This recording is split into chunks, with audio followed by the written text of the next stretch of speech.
Good afternoon, everybody.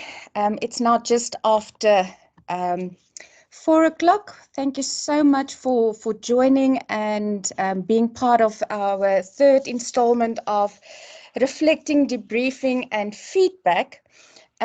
Today, I'm going to ask us to reflect on our feedback practices and how it relates to student performance. The discussion will move into that last bit of how it relates to student performance. I'm going to ask you to please sit back, think about what we are talking about, and please share your ideas and your thoughts, because we are learning from one another, with one another, about one another, as well as about teaching and learning and what we value. I'm just quickly going to share my screen. There we go. Can you all see my screen? Yes, we can. Thank you. Yes, Lizelle. So, reflecting on feedback. So what? Now what? I'm going to start off this afternoon with an activity, and I want you to take a piece of paper and number it from 1 to 12.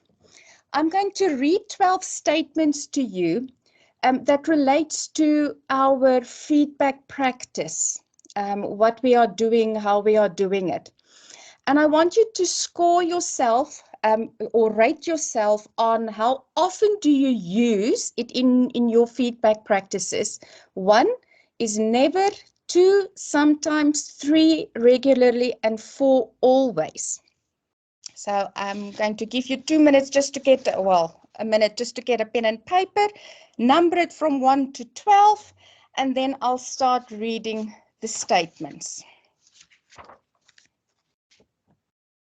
Are we ready?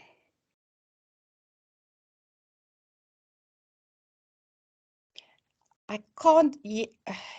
Yes, hi. Yes, you can go ahead. Catherine, is that a hands up or is that just the indication for yes, we are ready? Okay, so the first statement. I discuss with students the purpose and meaning of feedback. Statement 2.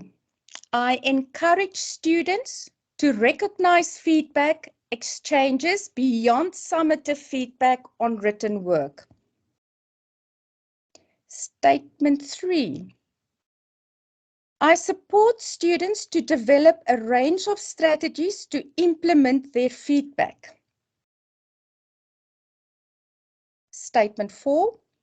Consider the emotional impact of feedback on students. 5. I invite students to request feedback on specific elements of their work. 6. I support students to develop the skills to evaluate their own work. 7. I provide opportunities for students to engage in peer feedback exchanges. 8. I provide opportunities for students to contribute to the design of assessment criteria and rubrics. 9. I consider opportunities for implementation of feedback at the point of assessment design.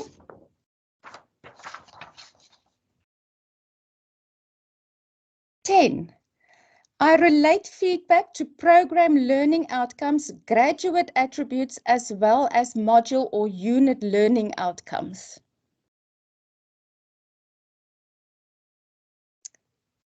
11. I use technology to facilitate student uptake of feedback. And number 12, I seek evidence of the impact of your feedback on students' learning. Or you seek evidence of the impact of your feedback on students' learning. Okay. Is there any of the statements that you want me to repeat? Or are we happy?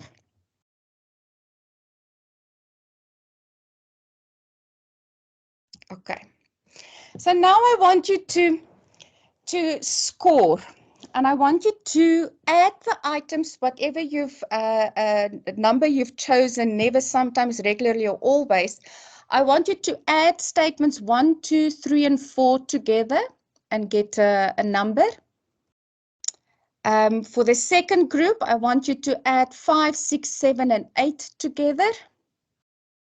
And then for the last grouping, I want you to group statements 9, 10, 11, and 12. And then what is your score? So now I want to ask you to, yes. We have a hand up. Okay, yes. It's Catherine. Oh, Catherine, not quite sure what the question 11 meant in terms of uptake. So it says use technologies to facilitate student uptake of feedback. So uptake means in this context of using the using the feedback that they've been given. So do we give them opportunities to show how they have implemented or acted on the feedback given? That's my understanding. If you want to agree, it's reflecting. We are here to share our ideas, but I think that's what's meant with the uptake of feedback.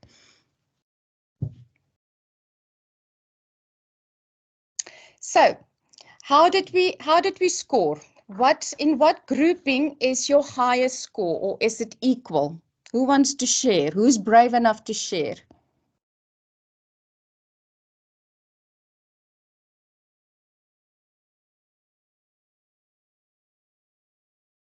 It's all silence.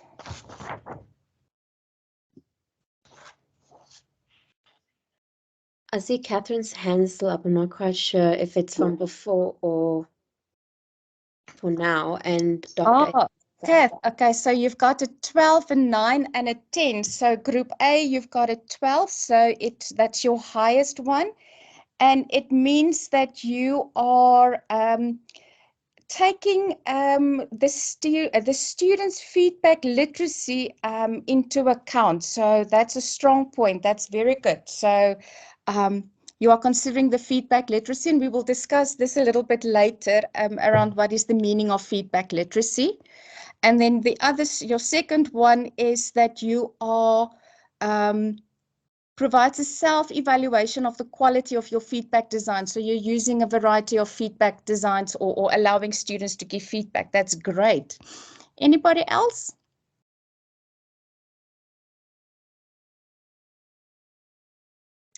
Janan? Yes. I had 12, 11, and 7. Okay, so you're also scoring very high in the, you've got a very high self-orientation to the students' feedback literacy. And then you have got your second one is that you are evolving your students actively in the feedback process.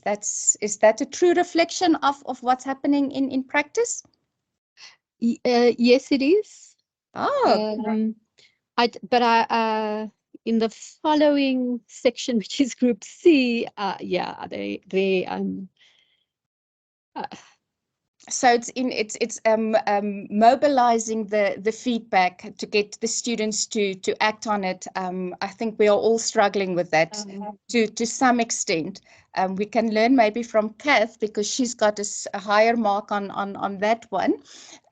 But that's what the session today is all about, is how do we get our students mobilized to act on the feedback that they've been given. Anybody else that had a different score to what they expected to have on how they engage with their feedback practices that they use? Or is it a true reflection? You can just have a hands up if it's a true reflection, or a thumbs up if it's a true reflection.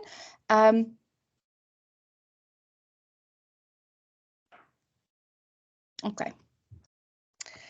Then we are going over to the next activity, which is, again, it's our evaluating our beliefs about feedback. So what do we think about feedback?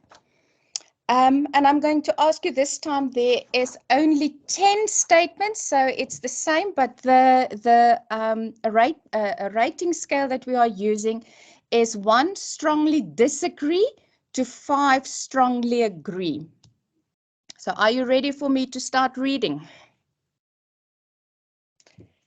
So statement 1, feedback is a powerful influence on learning.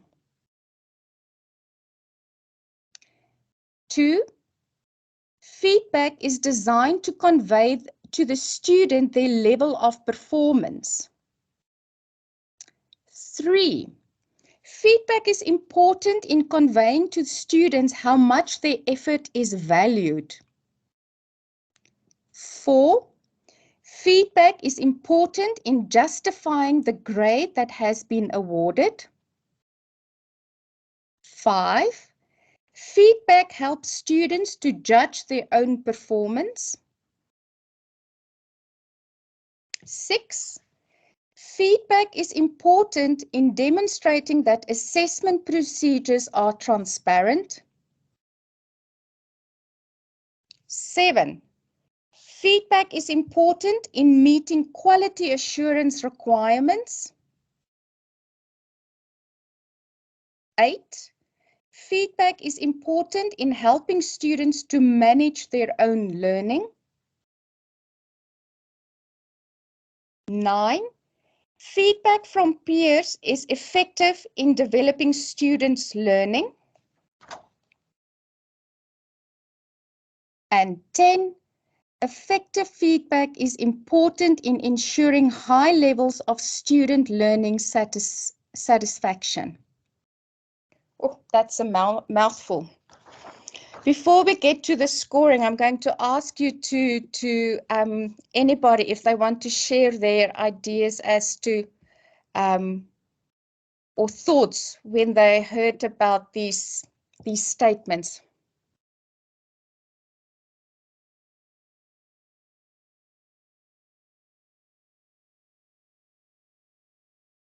What were your thoughts about these statements?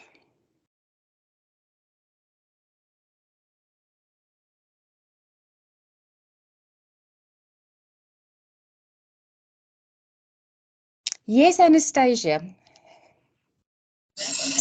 Hi, thank you so much, Lizelle.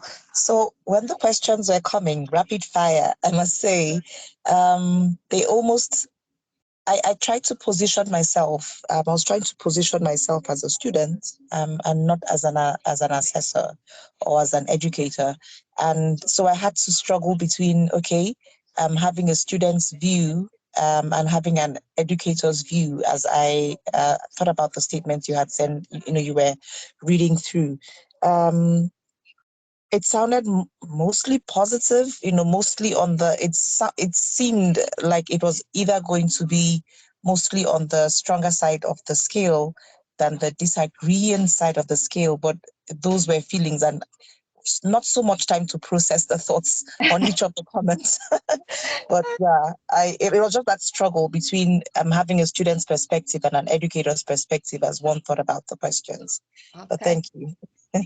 That's a valid question. I should have maybe said that you should review this from an educator's perspective and not from a student's perspective, because it's about our practices on or our beliefs about feedback.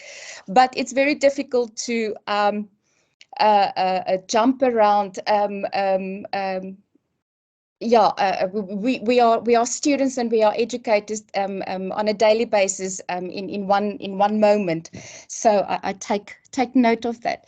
So I'm going to give you go through to the scoring, because this is a little bit, it tells us a little bit something different to what the previous activity was looking at. This, I want you to add your scores for Group A. I want to add your scores for items 2, 4, 6, 7, and 10. And then obviously for the other score, I want you to add the items 1, 3, 5, 8, and 9. And then I want everybody to put in the chat the highest score. So either A or B, which was your highest score?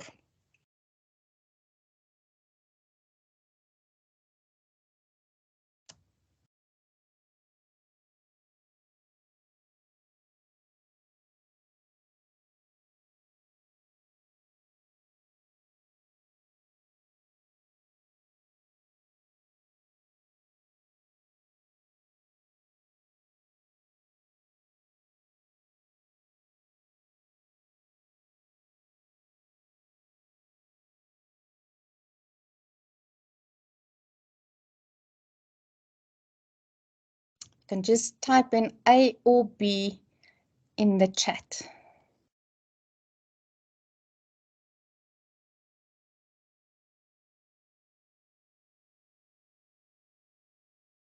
Ooh, Anastasia, so you were jumping around between the student and the lecturer approach, and that's evident.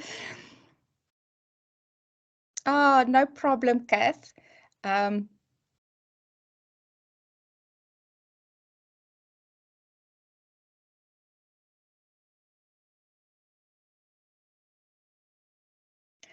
Okay, so the PVT is having load shedding problems.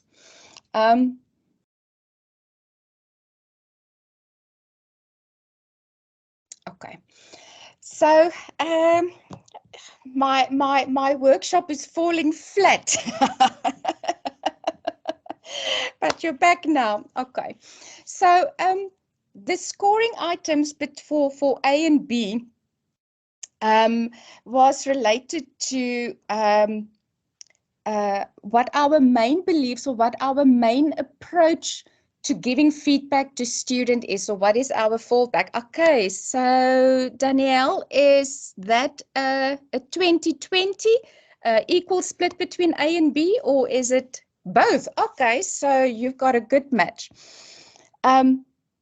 So that leads us then into we've got an understanding of what our practices is. So are we considering the student feedback literacy? Are we considering the student provide them opportunities to engage actively in the feedback process? And then our types of feedback is of quality. We are considering how we design our feedback processes. The second one was saying, what is our beliefs? Are we following approach to principles underpinning transmission focused? Or are we focusing to following a new paradigm, which is an approach to feedback that speaks to learning focused? So which one do you think is transmission focused? A, of the last one, or is it B? And what is your understanding of transmission focused and learning focused? How does it relate to feedback?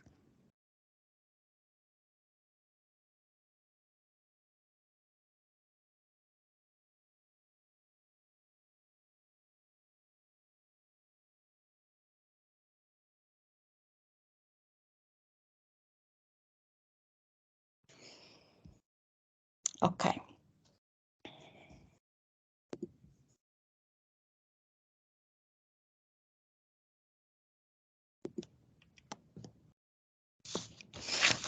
So why did I ask you to do these two quizzes or questionnaires or surveys on getting an understanding of your approach to giving feedback and the practices that you employ? Why is that important for us?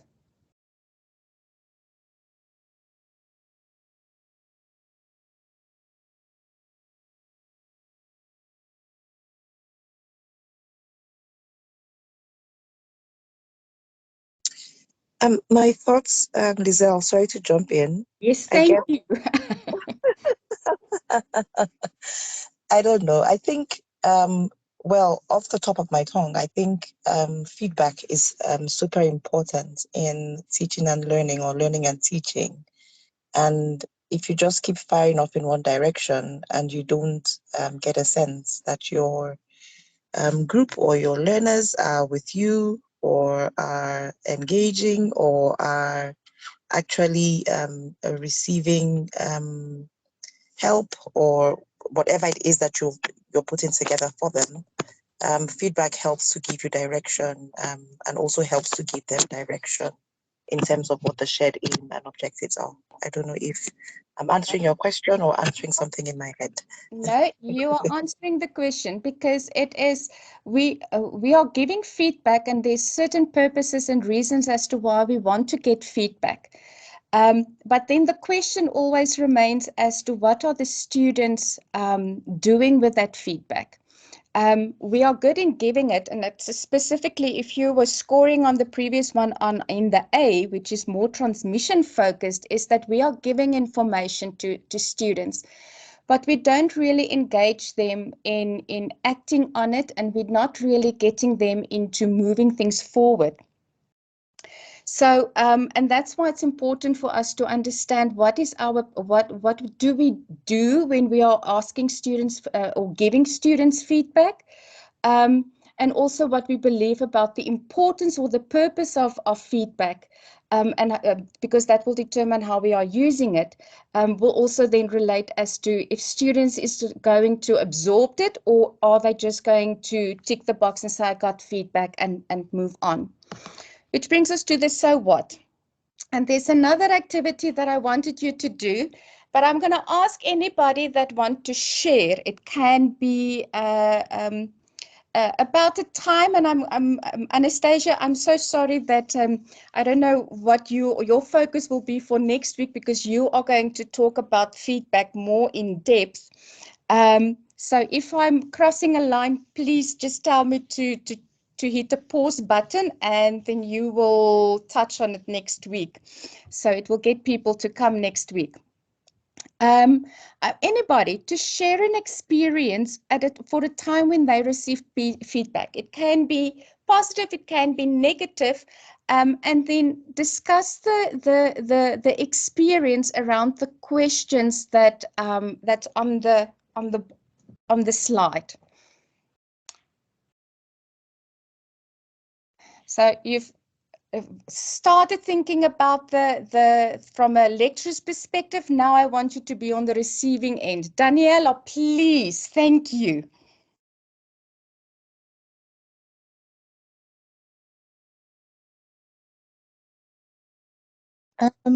So I'm so sorry if the connection's terrible. So I'm going to reflect a bit on a feedback session that I saw happen between students. Okay.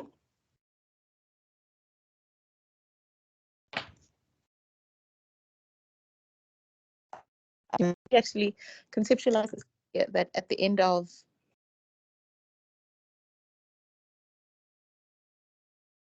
am I audible? Sorry, this network is... It's you were breaking up in the beginning, but now I can hear you again. Okay. So the students were giving each other feedback on their ability to take history, and so they were going to move from patient to patient. So they picked their own patients, and then their peers would give them some feedback on their performance, things on patient-centeredness, following the outline, and also the clinical reasoning behind the questions asked. And the interaction was, interestingly enough, majority of the students, the ones giving feedback, were on the left-hand side, and the student who just taken the history was on the right, and they were just telling her all the things she did wrong, and her body language. She just closed up. She looked like she was near tears, but I was standing further away, but when I approached after they were done with their session of giving feedback, I asked her how she feels with the group still there, and she said she was okay, but I could sense she was embarrassed. I could sense she felt really criticized in that moment, where then when I pointed out her body language, the students weren't receptive to that, and that's when they also noticed that there was the feedback that they got from me as an observer.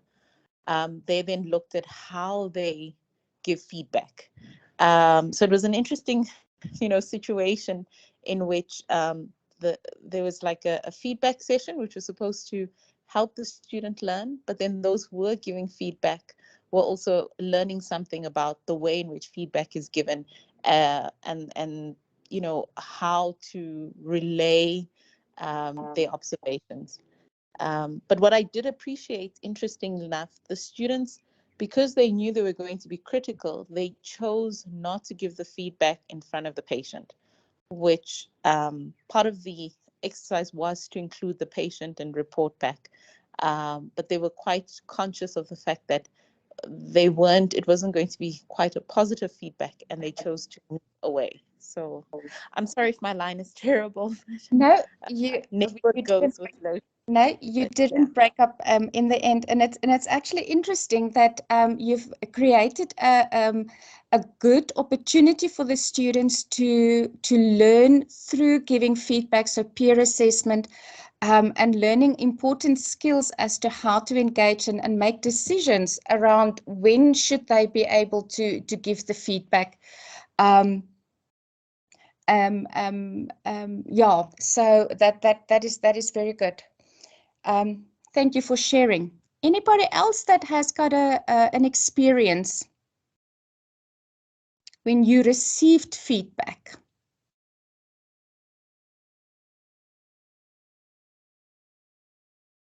And maybe we can put ourselves in teacher and think about the student feedback that we get from our surveys. How does that make you feel? Or how do you interact with the student feedback you get on your teaching?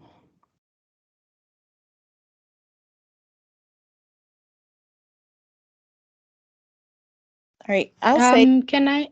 Oh, okay. Sorry, it's fine.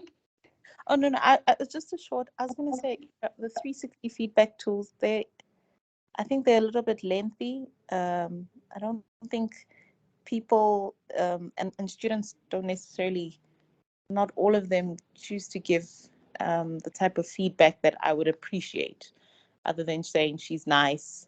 I don't, I don't know her and the likes. But sorry to interject. Okay, so Daniela, please make a comma, because I hear what you say is that the students are not responding, appropriately to what you can take constructively and moving forward. Am I hearing you correctly? Yes, that's correct. Okay. I didn't see who was the other person who wanted to share their thoughts. Patience. Thank you, Patience. Please go ahead. I wanted to say, with regards to the student feedback and also like giving feedback to the student, I think one of the things that I have observed in myself and also in the students is the initial resistance to the feedback, especially if one associates the feedback they get to the quality of whatever they are delivering. For example, in teaching, if there is an association between I am capable and the feedback would then be opposing of how I think I'm capable, I think there can be some level of resistance to the feedback. But one thing that happens is, with experience, especially as a lecturer, you get to realize that this is a growing space. It's not really about assessing whether you are capable or not. It's about assessing what can be improved on compared to what needs to stay the same. So, but there is one thing that I would like to highlight. Feedback is good, and if it's delivered in a very good way, it can lead to growth and improvement. But sometimes, if it's delivered in like bad words or bad environment, something, it can lead to sort of the defensiveness and essentially leads to no improvement at the end of the day. Thank you. Thank you, Patience. And you are also highlighting quite a few reasons or the purposes as to why we want to give feedback. It's to get students to move forward and to grow and to improve whatever they are doing. Janan. Hi. So I think when I started out teaching, it wasn't easy to receive negative feedback. But over time, the feedback actually helped in teaching and supporting students in a way that was more helpful for them. And especially at not just the teaching, but also at the supervision level, where it was really understanding students' context and their own strengths and weaknesses. And so the feedback that I had received was very useful in how I taught and supervised students. I also learnt, because I teach and I'm heavily involved in research and many research collaborations. So I am involved in many different international student collaborations where I see how different people give feedback.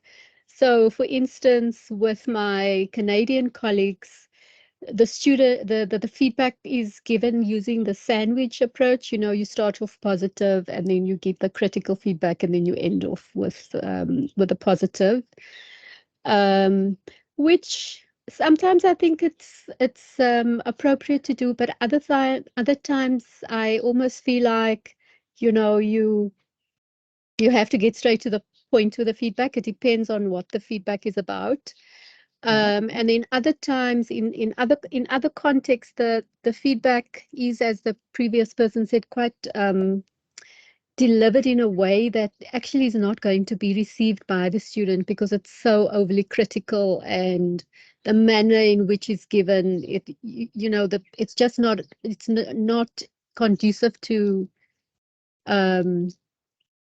anyone receiving positive feedback. So, and then there's also the psychology around feedback and how people respond when they when they give feedback, and I think we've moved now to that feedback is not the way in which feedback is received, whether it's me or anyone else here on this call, and also students as well, that you cannot be shouting at someone, as an example, when you're giving feedback, you know, which sounds like common sense, but I've seen it happen where I am sometimes in spaces where this is happening, and you have to say, but actually it's inappropriate to do it in that way. And so, yeah, I guess I want to say it's been interesting to be in different spaces where I've received feedback in different ways and also seen how feedback was delivered. But I really also just think it's important, like we are having this training today, that there's more thought around also how that feedback is done, and how it should be done in a better way, where you can receive the feedback and also the student. You are, thank you, Janet. You are touching on quite a few topics that are speaking about how we or why we're giving feedback. You know, the focus and the purpose of feedback. Around when you would be giving and how you will be giving the feedback, but it still doesn't answer the question for many of us as to, so what? The students have received the feedback, I have given the feedback, and I can be very creative, but are we mobilizing the students to actually act on the feedback that they've got, or are they just being so despondent because of the way or the timing or the reason why the feedback was given? So I'm going to put a question mark there for you guys to think about it. Anastasia, thank you for coming in. Hi, Lizelle. This is such an interesting conversation, and not just because it's a Tuesday learning series, but because this is life, like literally the life that we live, a 9 to 5 and beyond, for the most of us. So reflecting on the activity, and this is now as a teacher receiving feedback from students. So we within the NMFC program, on a programmatic level, we try to have the students reflectively, in a qualitative manner or quantitative manner.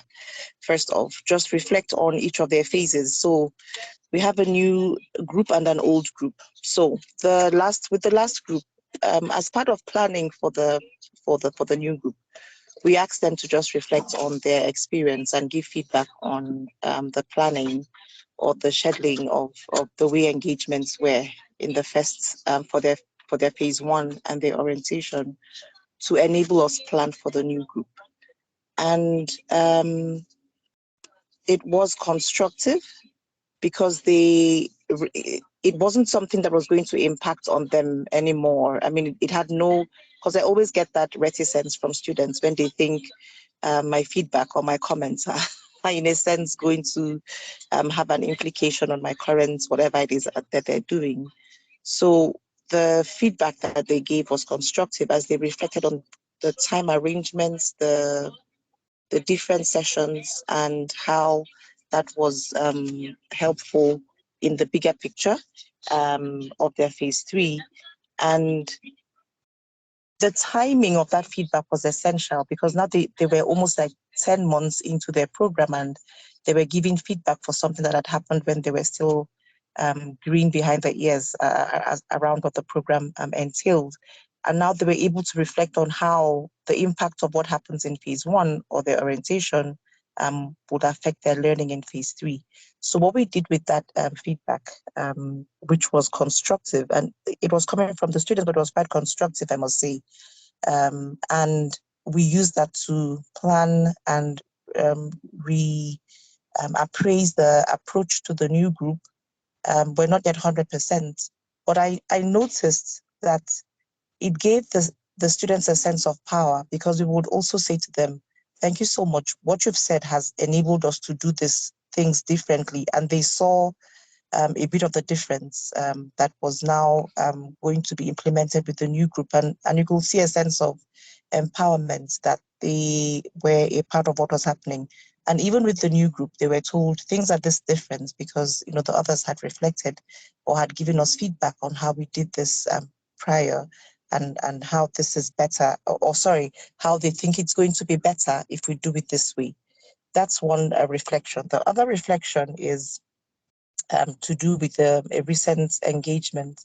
So we had the students go through some form of assessment and had them have some feedback at the end of that assessment.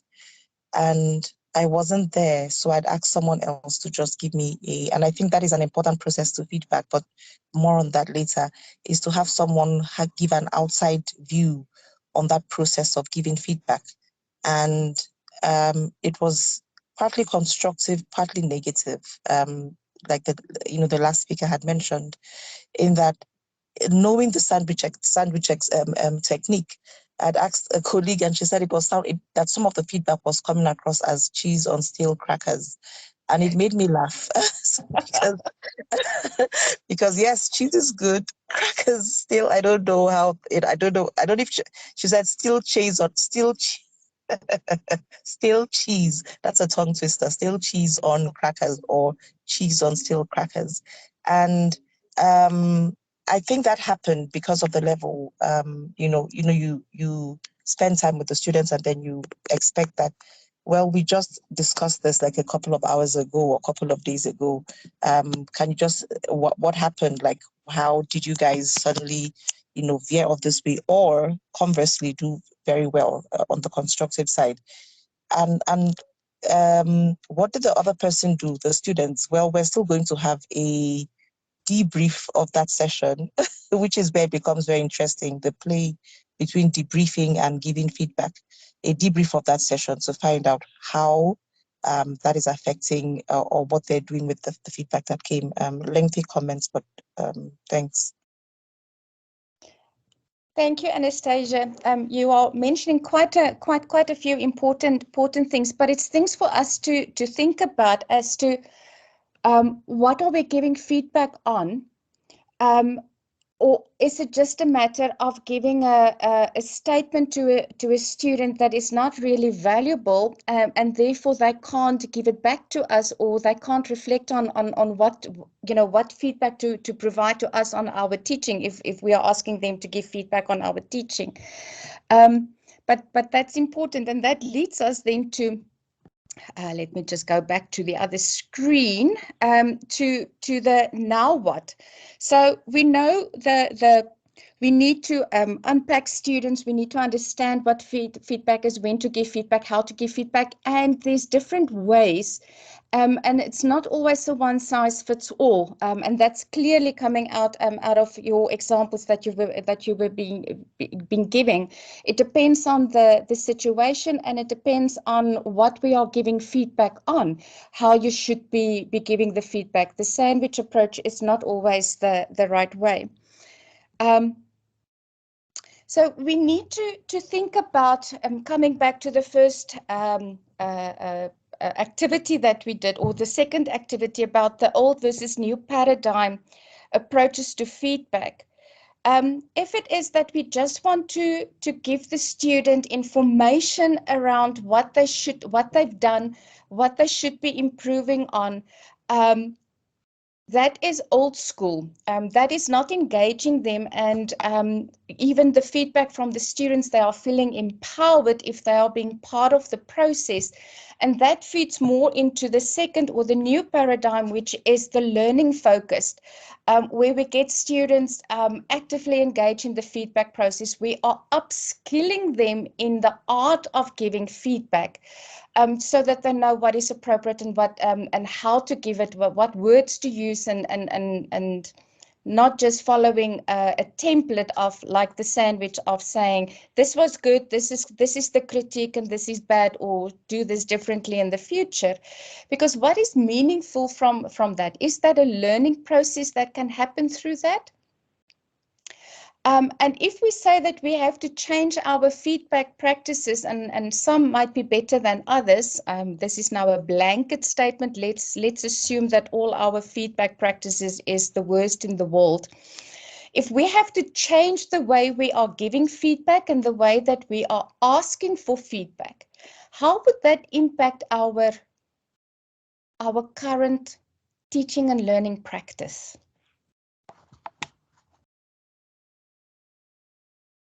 I don't know if anyone is brave enough to consider approaching that question. Or shall I just let it simmer?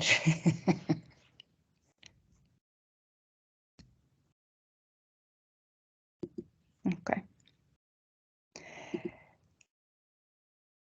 Feedback literacy, and it was actually clear from the responses from the feedback on the first activity on your feedback practices, and your reflection on the second activity, and even the discussion that we just had, is that we are embodying or developing feedback literacy in our students. And Carlos and Bout has got this definition about feedback literacy that I found actually quite interesting. It's the understandings and capacities and dispositions needed to make sense of information and use it to enhance work or learning strategies. So it means that we are getting our students to appreciate feedback as an active and reciprocal process of which they are part of, to recognize the role of feedback in their continuous improvement, to active seeking out and engaging with feedback from others, are open to critique and are sensitive and constructive in offering feedback to others, and have the skills to interpret and act on the feedback they receive.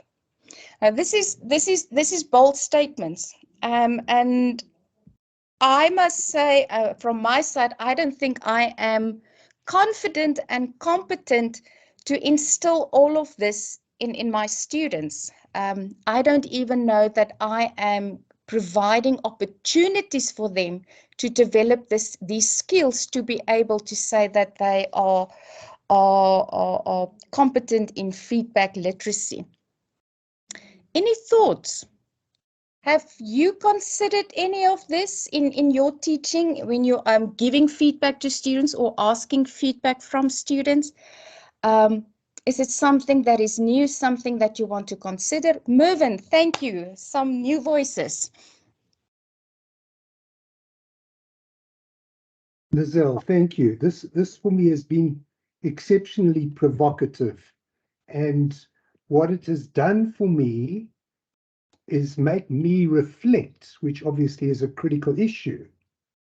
But in that reflection, my question then is, how do our peers and our seniors give us feedback so that we may improve ourselves?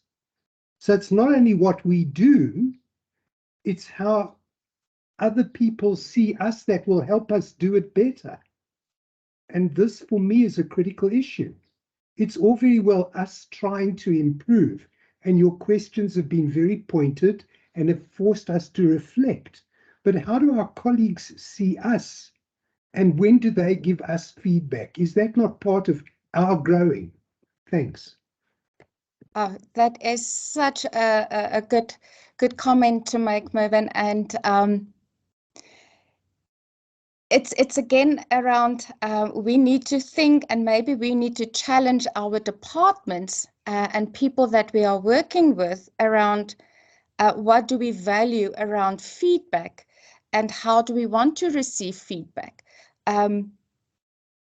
Yeah, you make me think. It's very good and well, like you say, that we are doing it amongst ourselves, but going down, we can do it, or we are trying to instill that, but moving up, that's a different story. Any other thoughts? For the last 10 minutes, I'm going to show some examples of activities that can be used in developing or instilling the feedback literacy in our students, and also to get them into engaging. And it might be something that we can say we want to use in our departments to get feedback from other people. Let me just go back to the so the one, it is, and one of the participants also mentioned this, make it worth their while. So Phil Race has presented a paper on enabling and motivating students' self-assessment, but then also letting them engage with the feedback, not just getting it. So giving feedback without marks. So you don't give a mark, you give them feedback to motivate students to engage in the critical reading of the feedback you have given them. So this is obviously either as a written feedback, or you can give an audio note. Any way that you have given the feedback, you don't give them a final mark. You just say they need to engage. And if they can come up with a self-assessment within a mark or mark them, you can decide if you're going to allow additional marks, as long as it's within a 5% difference between yourself of your mark. That is something to consider, to make sure that they're actually reading the feedback, engaging with the feedback, and making sense of the feedback. Okay, that's activity 1. Another activity, it's based on getting the students the skill of how to engage with feedback, and it's based on the SWOT analysis, the process of SWOT, but they call it the SNOP analysis. Once again, you ask the students to look at the strengths, look at the needs, things that they think they need to do or to learn or to engage with before the next assessment, or for improving their marks, or whatever the growth. What opportunities had they missed, or what they've got, and where can they find the help? And then the barriers, what do they think could make it difficult to do the extra things that is necessary for them to engage with? So that is a way for them to learn how to engage with feedback. And I must say, if somebody has given this to me on how to engage with feedback, to look at it more from an objective way and take the emotion out, I might have asked for feedback more often, but we are sometimes scared of what is going to be said. Turn feedback into feed forward. I thought this was actually quite nice. So it is basically given a specific reason to look at and read the feedback they receive and to work with key guidance for improvement from one assignment to improve their work on the next. So what are they going to do? And I think some of the lecturers are using this method of based on the feedback, you can make changes to the assignment before you submit the next draft of it. And I think that's basically what we are doing with research protocols or research. We are giving them feedback and they get an opportunity to improve. But we can actually ask the students to give comment on the progress that they've made based. So write a reflection on the progress that they've made or the learning that they've gained through the reflection, and not just having a look and make the changes, but reflect on what have they done and what have they changed in learning in that way. Coming up with a feedback action plan, and that is reflect, think about what is being said, and then what are you going to take forward. So those are some examples of activities that we can do. I don't know how applicable that might be in the clinical setting, but I'm sure it can be adapted or adjusted for students to reflect from performance from one environment into another and vice versa. So I'm going to ask anybody who wants to share. This is the end of my session. There's 6 minutes left. So what is your next? What points or lessons are you taking away from this afternoon's discussion? And what actions, not maybe for you as a person to implement, but maybe what actions should we be taking forward to our departments to ask what we would like to see with regards to feedback in ourselves? Oh, so yeah, who wants to share? We've got 5 minutes to go. Anastasia. Lizelle, very interesting session. Thank you so much. So for me, as a practical thing is around assessment. So currently, we have the different disciplines within the program, the NMFC program, have sessions with the students post-assessments, just looking at the assessments. But now I'm literally going to be asking the students to give, around being transmission focused, and give feedback on assessments that are summative, not just the formative ones, and make them a part of the process of making, preparing the assessments and using that feedback to ensure that we are achieving an authentic assessment setups. Thank you. Thank you, Anastasia. That is very good in moving into being brave to ask students to provide feedback on summative assessments. It's always been summative, it's final. There's no engagement, so that's very great. Thank you. Anybody else?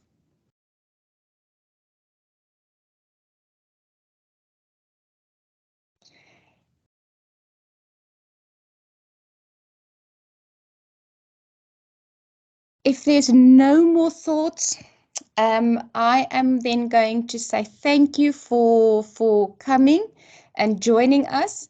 Thank you for staying, and thank you for engaging and thinking and reflecting.